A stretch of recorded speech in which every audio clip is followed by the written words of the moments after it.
Sebuah film berjudul The Courier ini menceritakan tentang kisah nyata. Aduh, agak flu dikit berat, jadi suaranya agak gimana gitu. Maaf ya, tentang seorang pria yang membantu para pejabat korup mencuci uang hasil korupsi mereka. Di film ini kita bisa tahu bagaimana bobroknya sistem pemerintahan, khususnya di sektor pajak yang, wah, banyak sekali koruptor dan skandal-skandal mereka. Tapi ini berdasarkan kondisi di Spanyol ya. Kalau di Konoha mah sama udah takut salah ngomong. So biar semangat, mari kita ucapkan sama-sama secara serentak. Oke? 1 and 2 and 3. Apa? Gaskeun. Mantap.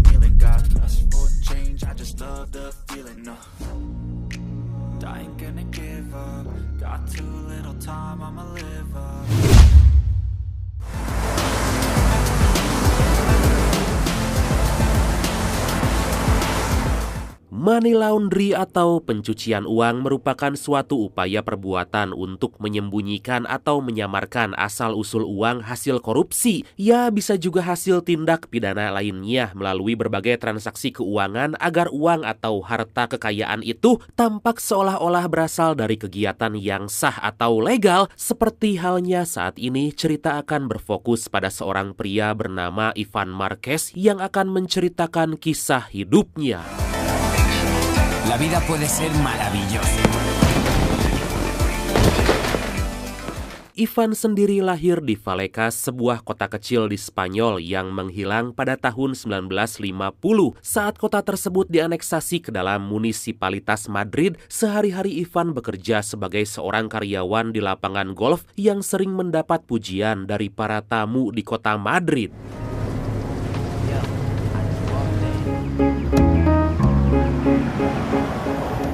Sesekali Ivan yang hidup sederhana memimpikan hidupnya kembali bersinar saat sang ayah dulu pernah berada di puncak kejayaan dan menjadi pria terkaya di wilayahnya hingga suatu hari usaha sang ayah bangkrut karena resesi ekonomi pada tahun 93 sebab hutang negara Spanyol mencapai 30 triliun peseta atau sekitar 2,9 kuadriliun rupiah. La crisis del 93.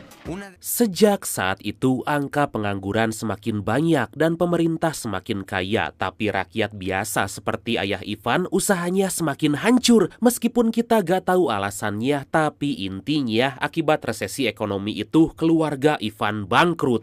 Pero aquí también te las hubieras ganado. No empieces. El rey del mambo. Suatu hari Ivan yang lagi bekerja melihat bahwa seorang anggota dewan di Brussels yang bernama Linares mabuk berat. Atas hal itulah Ivan yang cerdik punya sebuah ide untuk menghasilkan uang.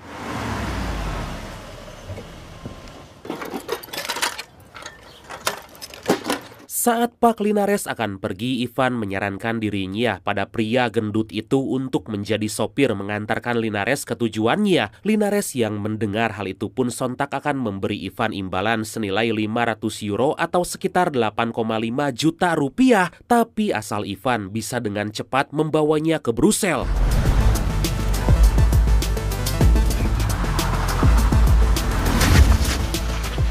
Dengan kecepatan penuh, Ivan menggaspol mobil Linares yang berjenis Audi TT tahun 2002 berwarna biru demi mendapatkan cuan. Gak peduli mau jalan dalam keadaan ramai pun, Ivan yang hebat dalam mengemudi dapat sampai tepat waktu di lokasi.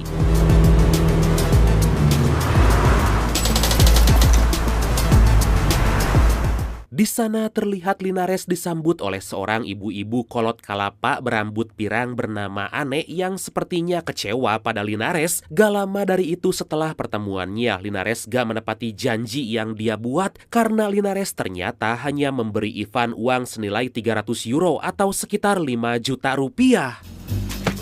¿Por qué 300 si he venido 180? Ivan yang gak terima dengan perlakuan Linares pun sontak memberanikan diri menghampiri Ane setelah kepergian Linares. Pada kesempatan itu, Ivan yang tahu sifat licik Linares mengatakan kalau Linares telah mencuri uang dari Ane. Secara gak diduga, perkataan Ivan ternyata benar karena saat dicek kembali oleh Ane, ternyata uangnya hilang sebagian. Karena hal itulah Ane menanyakan apakah Ivan bisa bekerja sebaik mungkin lebih dari Linares. Mengetahui kalau Ivan merupakan mantan seorang kurir pengemudi handal, Ane pun berjanji akan memberi Ivan senilai 10.000 euro atau sekitar 171 juta rupiah jika Ivan bisa menyelesaikan tugasnya. Wow, gampang banget dapat duit. ¿Quieres ganarte 10.000 euros? Claro. Tanpa diduga itu semua merupakan akal-akalan Ivan yang licik karena saat di perjalanan dengan Linares, Ivan diam-diam mengambil uang yang dibawa Linares tanpa diketahui oleh siapapun sebagai imbalannya sendiri.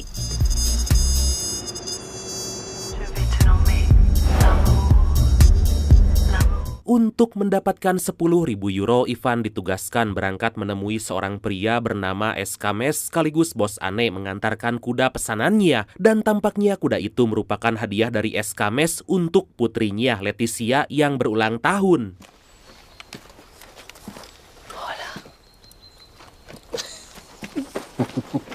Di sebuah ruangan, Eskames menjelaskan siapa dia dulu yang hanya merupakan seorang tukang fotokopi. Hingga di suatu hari ada seorang jurnalis yang ingin memfotokopi sebuah berkas rahasia. Eskames yang kepo diam-diam melihat isi dari berkas yang dibawa si jurnalis itu dan membocorkannya pada pemerintah. Periodista la tienda traía un dossier para fotocopiar. Sejak saat itulah Eskames mendapat kepercayaan lebih dari para petinggi, mulai dari bupati, wali kota, gubernur, dan wah banyak deh pokoknya. Dengan koneksi itulah Eskames bisa menjalani bisnisnya, melakukan pencucian uang kotor pemerintah, dan atas jasanya itu dia mendapatkan persenan.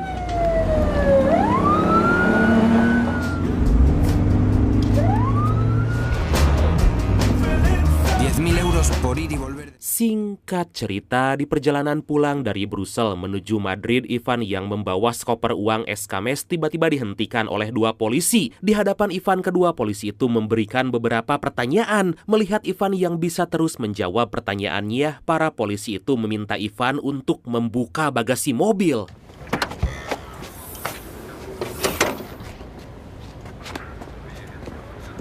Di sana kedua polisi bertanya dari mana Ivan mendapatkan uang sebanyak itu. Beruntung Ivan yang cerdas bisa memberi jawaban kalau itu semua merupakan uang dari hasil penjualan apartemen miliknya. Dengan pengetahuan yang dia miliki, walaupun Ivan sempat dihajar oleh polisi itu, Ivan bisa dengan mudah membuat kedua polisi itu pergi. Los cabrones me estaban poniendo a prueba.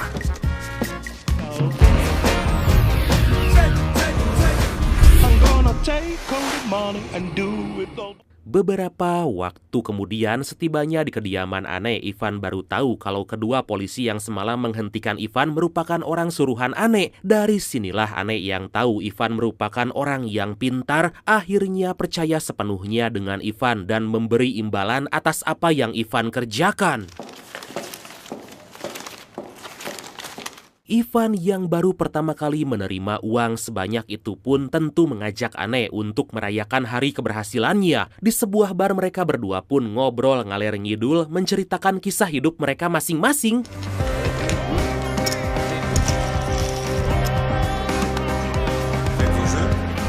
Dari mulai mabuk, berjudi, dugem, dan berakhir berbelekok ria, Ivan dan Ane menikmati malam itu. Wow, seakan dunia milik mereka hingga keduanya pun gak sadar telah melampaui batas.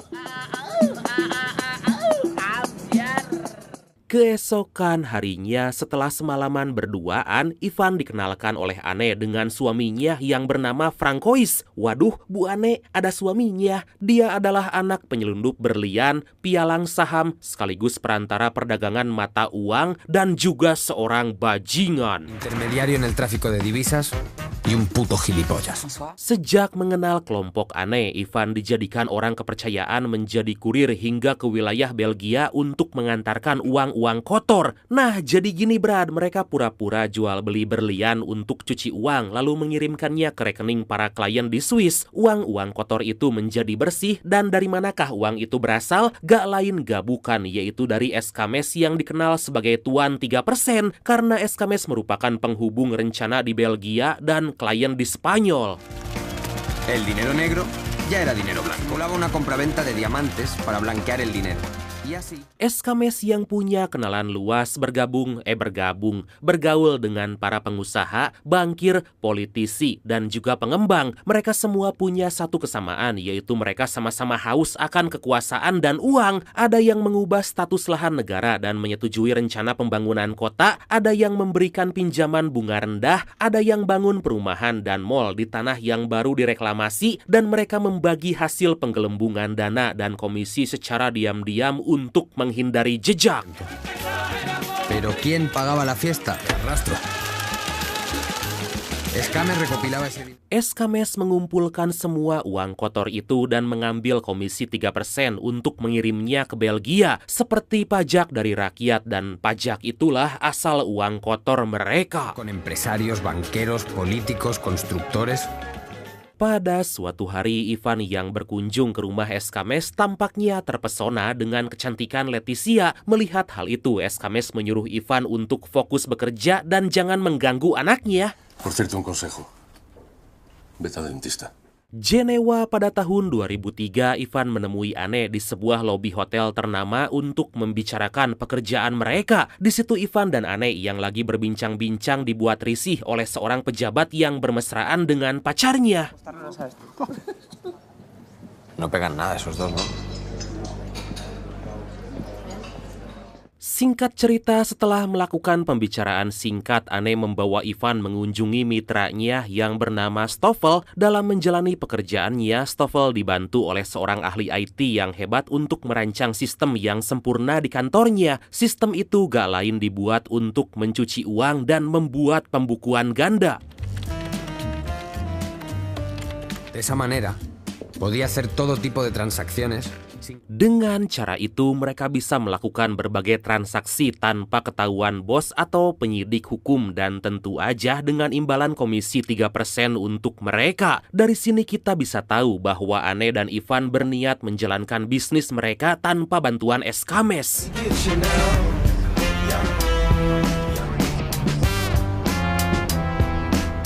Setibanya di rumah, Ivan yang lagi teleponan dengan sang ibu gak sengaja melihat sebuah berita yang menayangkan pria yang dia temui di lobi hotel. Pria itu ternyata merupakan seorang pejabat bernama Jose yang udah punya istri dan anak. Ivan yang punya ide pun sontak kembali ke hotel untuk memata-matai Jose.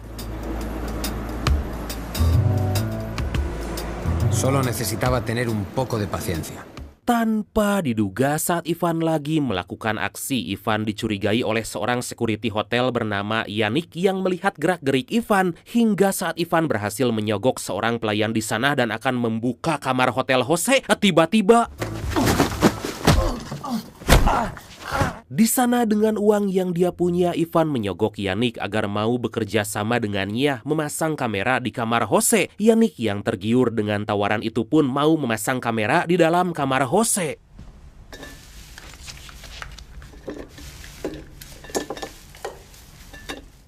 Beberapa waktu kemudian, Anne yang selama ini mendapat keuntungan besar dari hasil kerja Ivan memberi Ivan sebuah jam tangan mewah. Dengan hasil video yang dia simpan, Ivan dan Yannick pergi mendatangi Jose yang lagi menggelar sebuah acara.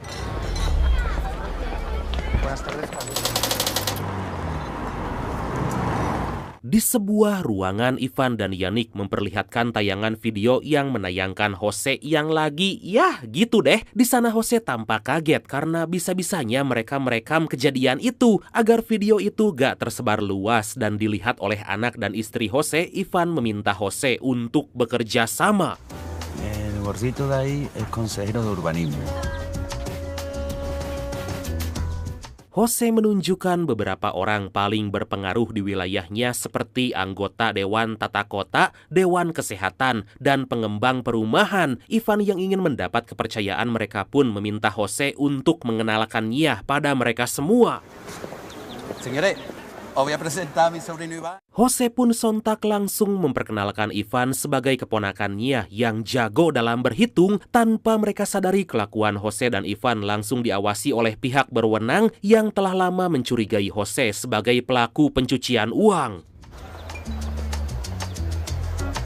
Aquella fiesta estaba siendo vigilada por mis futuros amigos de la UDEF. Di hadapan Jose dan para pejabat, Ivan menawarkan sebuah rahasia profesionalisme, keamanan, dan yang terpenting akses cepat pada mereka. Ternyata Ivan udah tahu kalau Jose dan kelompoknya merupakan klien dari Escames.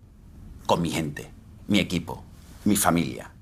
Pintarnya Ivan di sini, dia sengaja menawarkan kesepakatan karena para pejabat dan kepolisian gak tahu sosok Ivan, sedangkan Escames telah dicurigai bahkan diketahui banyak orang. Demi menjaga keamanan mereka, tentu aja ditambah rekomendasi dari Jose, akhirnya semua kelompoknya pun mau bekerja sama dengan Ivan.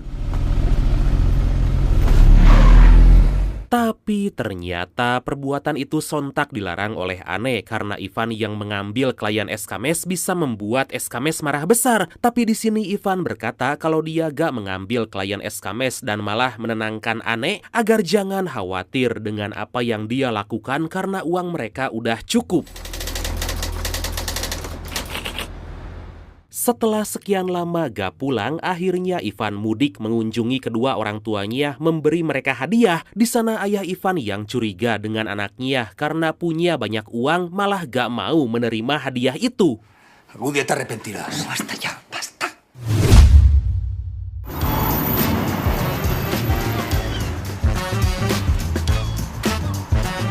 Beberapa waktu kemudian di Marbella, tampak jelas Ivan dan Yannick datang ke sebuah acara pesta yang diadakan Jose. Di sana Ivan dibuat kaget oleh Escames dan Leticia yang ternyata juga ada di acara itu. Dari kejauhan diam-diam pihak berwenang yang telah tahu siapa Ivan sebenarnya kini berniat untuk memata-matai Ivan. Sedangkan Escames yang tahu kalau selama ini Ivan telah mengambil kliennya memperingati Ivan untuk pergi dari wilayah Marbella. Lo único bueno que tienen hacer en un barrio es saber cuándo te tienes que ir de él. Di tengah perjalanan secara mengejutkan, mobil yang ditumpangi Ivan dan Yannick tiba-tiba dihadang oleh anak buah Escames. Di sana tanpa basa-basi, anak buah Escames menghajar mereka berdua, memperingati Ivan untuk pergi sembari membawa mobil miliknya.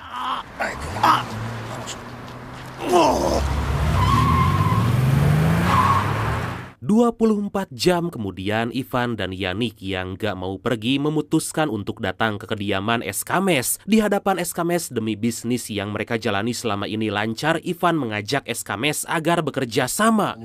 El 20% a partir de entonces. Dalam kesepakatan itulah Ivan menawarkan bagian 30% untuk Escames jika dia mau bekerja sama dengan mereka. Mendengar tawaran yang menggiurkan itu, Escames menyetujui asal Ivan mau menjauhi putrinya.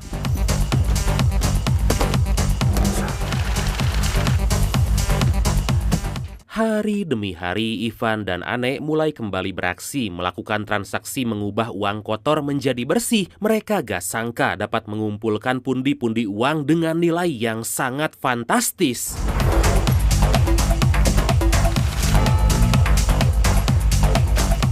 Hingga di suatu pagi, Ane datang ke kediaman Ivan yang baru selesai mengadakan pesta besar-besaran. Ternyata Ane yang punya koneksi di kepolisian mengatakan kalau selama ini polisi udah melakukan penyelidikan pada Escames dan akan menangkapnya. Atas hal itulah Ane menyuruh Ivan untuk berhenti terlebih dulu agar mereka berdua aman. Me pongo a ahorrar. Me compro una casa, me echo una novia. Bukannya mendengarkan saran Ane, Ivan malah berkata kalau dia tetap akan menjalani tugasnya. Dan benar aja, setelah kepergian wanita itu, Ivan dan Yannick yang tetap masih ingin melebarkan sayap datang ke acara pesta yang digelar oleh Jose.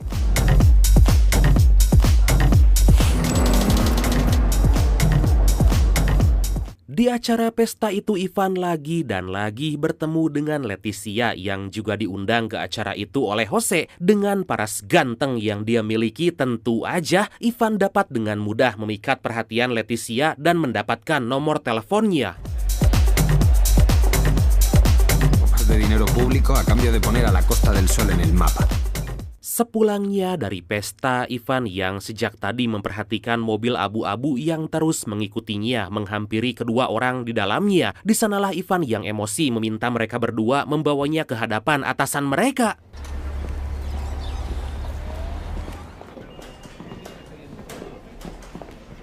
Ivan dan Yannick pun dibawa ke kantor polisi untuk menemui kepala detektif kepolisian yang selama ini telah menyelidiki Escames yang bernama Manuel Roig. Setelah sekian lama melakukan penyelidikan, Roig menyimpulkan kalau Ivan terlibat dalam pencucian uang yang dilakukan Jose. De que estáis centrados con Ocaña y con Escames. Meskipun Ivan dan Yannick sempat berkata kalau mereka gak tahu apapun dan hanya dijadikan sebagai seorang kurir, Roig yang cerdas bisa tahu kalau yang dibawa Ivan adalah uang kotor milik Jose yang akan diserahkan dan dicuci oleh Escames. Dan karena terus-terusan diancam, tanpa diduga Ivan membocorkan pencucian uang yang dilakukan Jose dan Escames. Di situ Yannick sempat ketakutan karena jika Jose dan Escames tertangkap, mereka akan tahu kalau mereka berdualah yang telah menjebloskan mereka ke penjara. ¿Era ellos o nosotros? Estamos jodidos, Iván. Demi menghilangkan jejak, Ivan memberi Yannick banyak sekali uang untuk kabur ke luar negeri dan memulai hidup baru. Sedangkan Ivan sendiri berniat untuk pergi mengajak Leticia liburan ke luar negeri.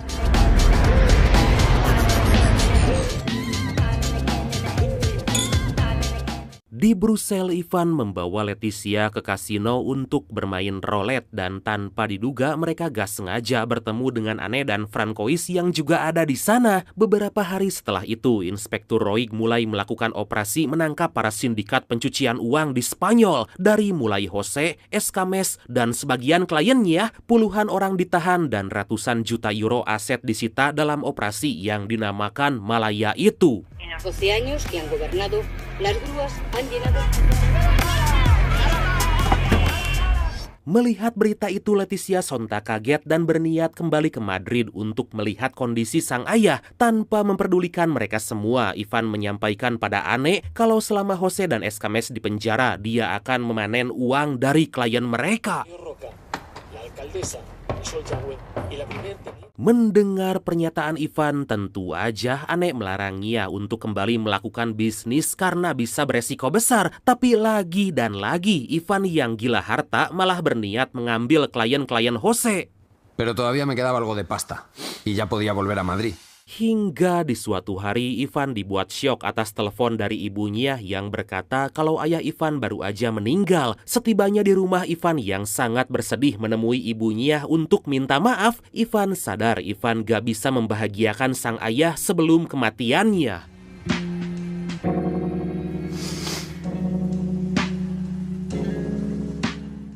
Secara mengejutkan, pada tahun 2008 di negara Spanyol terjadi krisis keuangan besar-besaran yang dimana meski pemerintah bilang gak akan berdampak pada perekonomian, tapi nyatanya itu semua berdampak sangat besar. Y mientras estoy meando digo, ¿qué es esto? Atas hal itulah Ivan berniat untuk membuka usaha lain bersama rekan-rekannya di Madrid untuk menyambung hidup mereka. Tapi di tengah perbincangan, Ivan yang melihat dua orang debt collector datang menghampiri si pemilik restoran, Ivan yang penasaran mengikuti kemana mereka selanjutnya. ¿Casualidad? ¿Destino? Para debt collector yang tahu kalau mereka lagi diikuti oleh Ivan sontak menghancurkan kaca depan mobil Ivan dan menyuruhnya untuk pergi. Bukannya takut, Ivan yang masih penasaran mengikuti mereka sampai ke suatu tempat.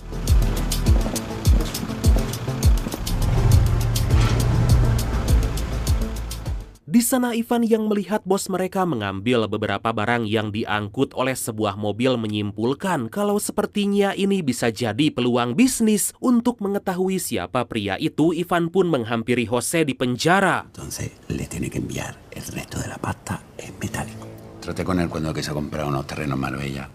Ternyata pria yang dimaksud oleh Ivan bernama Yao Ming, salah satu orang berpengaruh yang juga banyak menangani uang kotor. Berbeda dari mereka, uang kotor yang dihasilkan dari impor grosir untuk mengurangi bea cukai. Maleta de doble fondo, pegados al cuerpo. Lo llevan encima. Tanpa diduga, kelompok Yao Ming memindahkan semua uang kotor itu dengan cara dimasukkan ke dalam boneka, koper palsu, diikat di badan seperti narkoboy. Meskipun mereka pasti ada yang tertangkap dari 10 orang, kebanyakan lolos dalam pemeriksaan. Es que han pasado 10. Y chino hay de sobra. Setelah mendapat informasi yang Ivan butuhkan, Jose meminta Ivan untuk membayar biaya anak dan cicilan rumahnya. Mendengar permintaan itu, Ivan yang tahu pengorbanan Jose pun tentu langsung setuju. Ivan?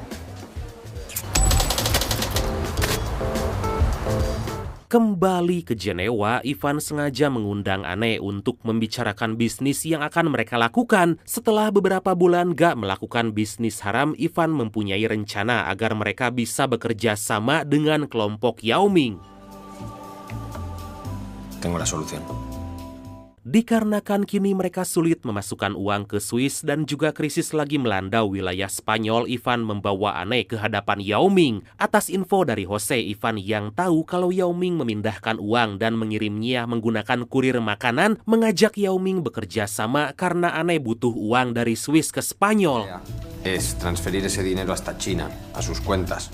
Rencananya mereka akan mentransfer uang dari mereka ke rekening Yao Ming yang ada di Cina dan Yao Ming membayar mereka dengan uang tunai di Spanyol. Jika berhasil, Ivan dan Anne yang mendapat 3% dari bagian pencucian uang itu berjanji akan memberikan sebagian keuntungan mereka pada Yao Ming.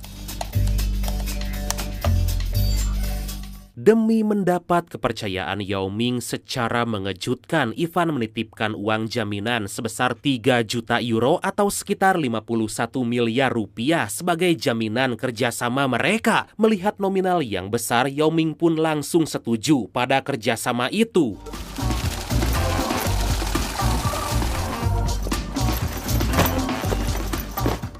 Hari demi hari kelompok Yao Ming dan Ivan pun mulai bekerja mencuci uang dari para pejabat. Gak lupa Yannick juga ikut terjun kembali dalam pekerjaan itu. Hingga di suatu malam saat Anne dan Ivan duduk di lobi hotel, tiba-tiba Escames dan Leticia yang juga memesan kamar di sana menghampiri mereka. Hoy en día, ¿quién es de fiar? Escames dan Leticia yang tahu kalau semua ini merupakan ulah dari Ivan tentu begitu kecewa terhadap pria yang mereka percayai. Di situ hubungan Leticia dan Ivan pun telah berakhir dan Escames mengancam karena Ivan telah berani berkhianat. Ternyata bukan hanya Escames yang ingin menjatuhkan Ivan, sebab insinyur perangkat lunak atau ahli IT yang bekerja untuk Stoffel yaitu Falciani menerbitkan sebuah ulasan di koran tentang sindikat pencucian uang kelompok Ivan karena Ivan menjebloskan Stoffel ke penjara. Hal itu pun sontak membuat Ivan dan Anne sangat ketakutan berniat pergi untuk kabur.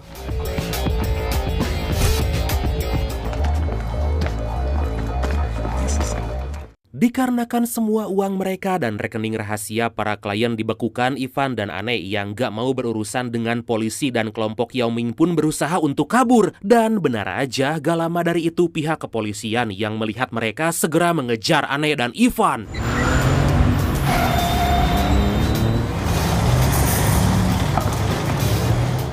Setelah berhasil mengelabui para polisi secara mengejutkan, Ivan dan Anne tiba-tiba dihadang oleh para anak buah Yao Ming. Kemudian mereka berdua pun dibawa ke hadapan Yao Ming yang akan mengeksekusi mereka. Siéntate. Yao Ming yang udah tahu bahwa Ivan pernah menjadi cepu gak mau bisnis kotornya terbongkar dan atas hal itu Yao Ming pun akan membunuh Ivan. Beruntung sebelum hal itu terjadi, Ivan yang punya segudang jalan keluar menawarkan sebuah kesepakatan. A grandes problemas, grandes soluciones. Dikarenakan sebentar lagi Ivan tahu kalau polisi juga akan menggeledah tempat Yao Ming, Ivan menawarkan Yao Ming untuk mengeluarkan semua uangnya dari Spanyol. Karena Swiss bukan pilihan, Ivan berniat membawa semua uang Yao Ming ke luar negeri dan uang-uang itu gak sedikit, senilai 1,55 miliar euro atau sekitar 26 triliun rupiah. Wow!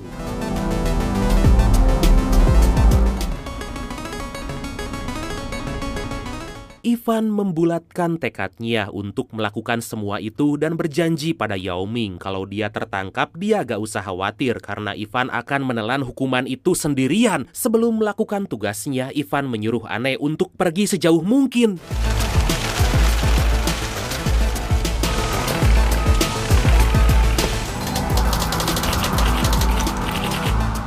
Singkat cerita, Ivan pun berhasil melakukan tugasnya mengangkut memindahkan semua uang milik Yao Ming ke Hong Kong. Tapi secara mengejutkan saat Ivan menikmati masa liburannya dengan bagian 3% dari uang Yao Ming yang dia bawa, tiba-tiba polisi Interpol datang menangkap Ivan.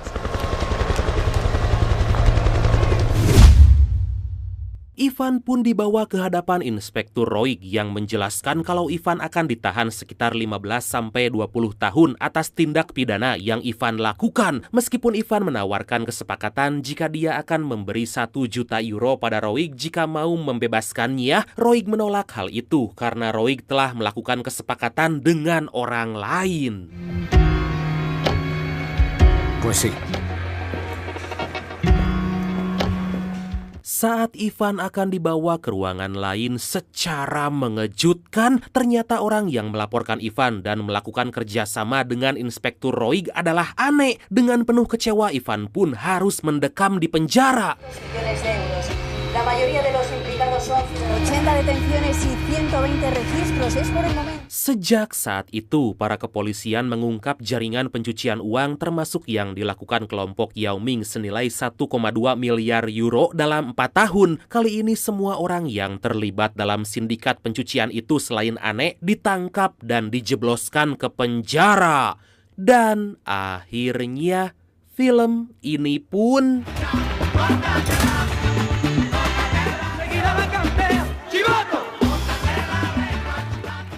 tamat.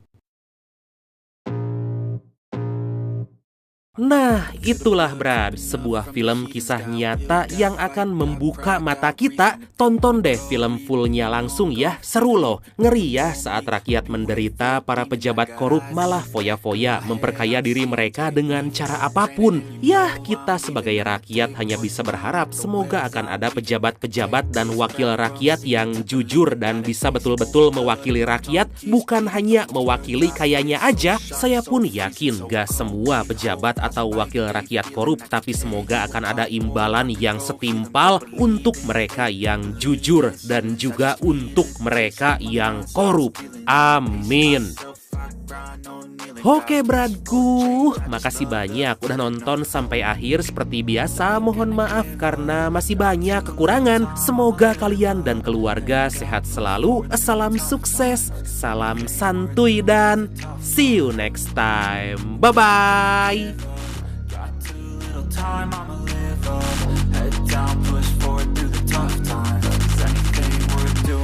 Cause I'ma live life for the fight, yeah, I'm here to get it. I got drive, got sight, always have a vision. I don't lie at night, I be in my feelings. I'ma be fine, need time and I'll soon be winning. I live life for the fight, yeah, I'm here to get it. I got drive, got sight, always have a vision. I don't lie at night, I be in my feelings. I'ma be fine, need time and I'll soon be winning. I can feel the blood creeping up from the heathens. Got will, got fight, got pride, got reason. If they